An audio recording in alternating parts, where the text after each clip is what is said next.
Go Tigers. Love it. Well, welcome. It's an exciting part of this month because we're close to football season, and clearly, as a football coach, we love this part of the year.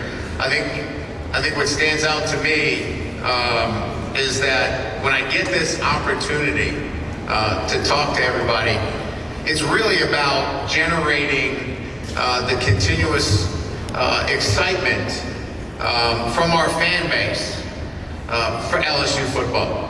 We have an incredibly passionate fan base. We've sold over 75,000 season tickets. We lead the country in season ticket sales. And so as we get close to the season, you know, you get these opportunities in front of the media, and I know you want to talk specifics. You want to talk about some of the hot topics that are confronting us. What confronts me is how we continue to generate the incredible support. And that means, what are we about to do? And that is continue the vision of graduating champions at LSU. Every single day, that's what we talk about. I know you find that hard to believe in a sense, but that's what we talk about. We are still college. This is still about college. This is not the NFL. And that's a great thing for a guy like myself that started in Division II and has worked my way through 5 different programs. It's really about the student athlete and the relationships with student athletes and helping them get to that goal of graduating and helping them get to that goal of winning championships. And so we have a clear process in place for our guys, and that process is what I love to do. I come up here every year because I love the relationships with players. I love developing our players. I love the ability on a day-to-day basis to have a transformational relationship with them, so when they leave our program, they're successful in the NFL, they're successful in life. And I know sometimes it's sound bites and, you know, quick observations, but that's my life work. I'm much more interested in the significance of what we're doing than just the success. And so I start my talk with you about certainly excited for our fan base and this season, but I'm more excited for our players and the opportunity that they're going to get to continue in this developmental process. So, you know, when you talk about how you get there, you need to look at where we started. And when we started in 2022, we didn't have a full roster. We needed to upgrade our guys' mindset as it relates to academics. And we've been able to do that with this first year in 2025, having a perfect GSR. And that, to me, are some of the underpinnings that I know you're more interested in talking about other things, but this is what excites me about LSU football. Our ability to graduate our players now and to move them on and see the success that they're having in the NFL because they're prepared. They're ready to handle what the NFL has to offer them. And so for me, that's success, right? That is its success because it's significant. We're talking about young men that are now able to get a degree and play for championships and move on to whatever their vocation is. Look, the expectations are always high, and we've got some outstanding players. You know, I think you start always with the quarterback and Garrett Nussmeier.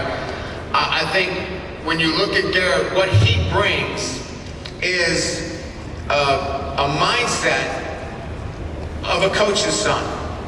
And that is, I'm always looking to improve.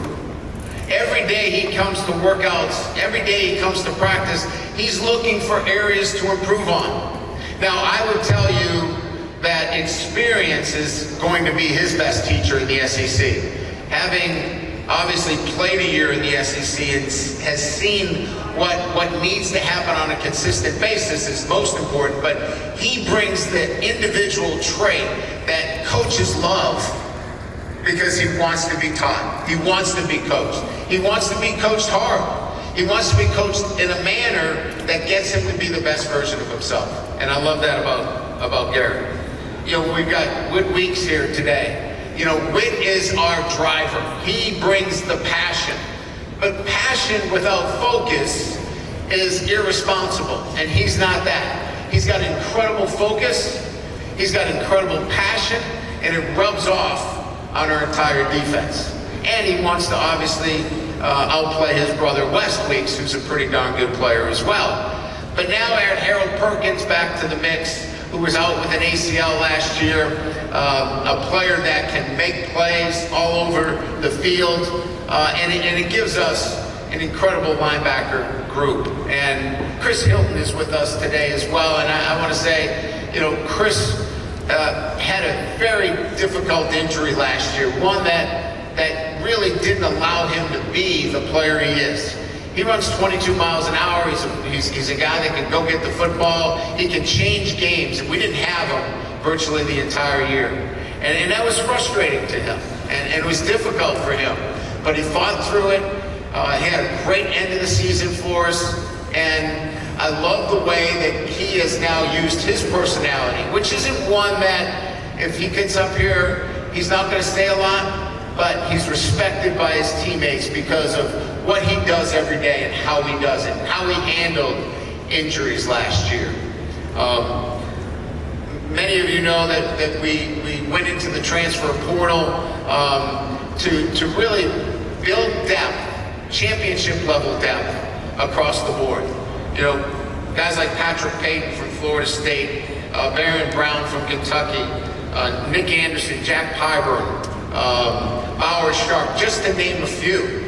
Mansour Deland at the safety position and corner position. I could go on, and I've missed some of them, and I'll make sure that when I get to some of these other locations, I bring their names up as well, because so many of them are deserving to be talked about.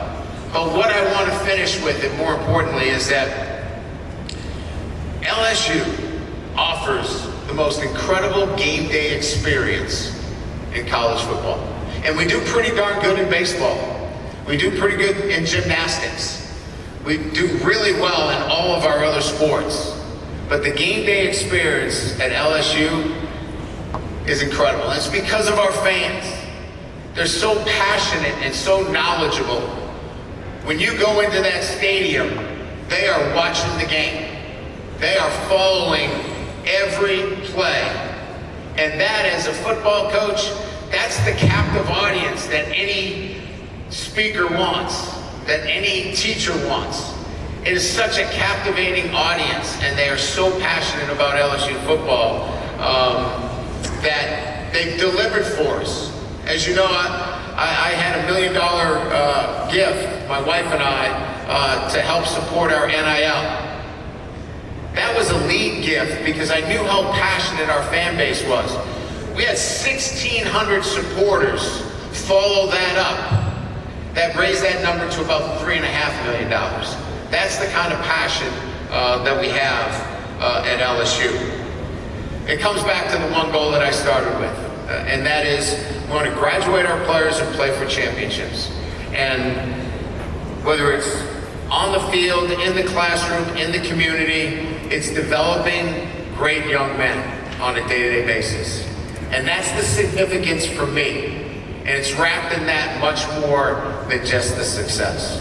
So I know everybody's excited about the season. Everybody here is excited about it. And we're certainly looking forward to the opportunity because we open up with a great program in Clemson.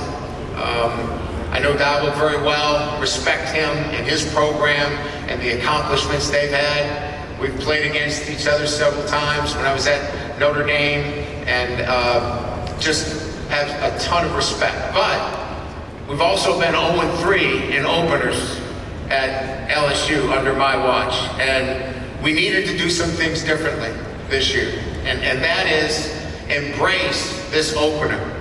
and embracing it in a manner that this is a big game. And it's a tangible goal for our football team to want to be 1-0. It's not let's warm it up into the season, we want to be ready for this football game. And so we're doing everything in our power to give our players the opportunity for that success. So, exciting season, excited about the ability to continue to develop our program and our players, and looking forward to our opener against Clemson University. Thank you very much. Thank you, Coach Kelly. If you have a question, please raise your hand. Emma, Annie, or Nathan will get a microphone to you. Again, if you can stand and please give your name and affiliation, that will help. Coach, we're going to go right over here to our right. Scott. Hey, Ryan, Scott Revelake from the Baton Rouge. I know you, Scott. Yes, sir. Yeah, we very formal. Trying to look nice for the first day. Doing a great job. What you mentioned your donation and the other donors' donation to try to build the roster this year to get to a championship level. How sustainable is that long term? Not only at LSU but for other programs of similar resources who are trying to make these commitments. I'm not going to do $1 million every year. No, I know that wasn't your question. I'm kidding.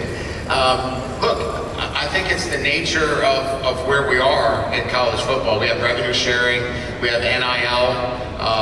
Look, we're early on in the process here, right? This is kind of the first step towards what we're trying to put together. I'm excited about college football. I'm excited that we have something in place relative to revenue sharing. NIL is still something that we have to navigate through. So to answer your question succinctly, I think we still have to be thinking about how we continue to build our support for NIL, because it's not going away, and nor should it, as well as revenue sharing. I think we're in the first stages of where we need to be, but we have to still be moving in that direction.